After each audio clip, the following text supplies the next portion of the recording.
Like most sport utility vehicles, the Pathfinder has been through several personality adjustments over the years, and the transition from the current third-generation Pathfinder to the new 2013 model is perhaps the most dramatic.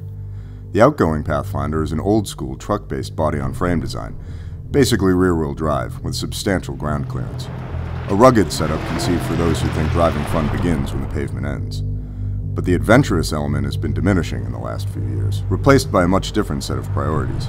Fuel economy, roominess, comfort, and safety. The body-on-frame design gives way to a new architecture, basically front-drive unibody construction, dramatically lower curb weights, and higher MPG ratings. The new Pathfinder is bigger than its predecessor in almost every dimension. The only diminished dimension is height, down 3 inches, in part due to reduced ground clearance, and a very modest 6.5 inches, about the same as many sedans.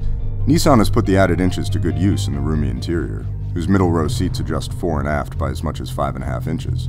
The cabin feels more open than some SUVs, thanks to a lower beltline and slim A and D roof pillars. Nissan's ubiquitous 3.5-liter V6 replaces the previous 4-liter.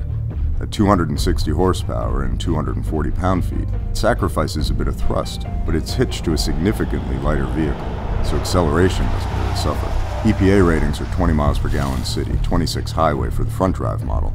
That's a big gain from the 14 miles per gallon of the current vehicle. Suspension tuning is firm enough to keep cornering attitudes level without compromising the comfort quotient, but there's little in the new Pathfinder's dynamic persona to encourage friskiness.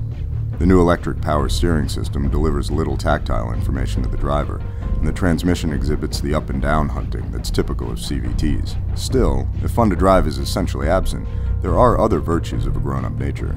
Ride quality is firm, but compliant enough to iron out most pavement nastiness. Brake pedal feel is just right. Interior noise levels are commendably low at all speeds. The Pathfinder's pricing ranges from just over $28,000 to well over $40,000 for a loaded top-of-the-line version with all-wheel drive.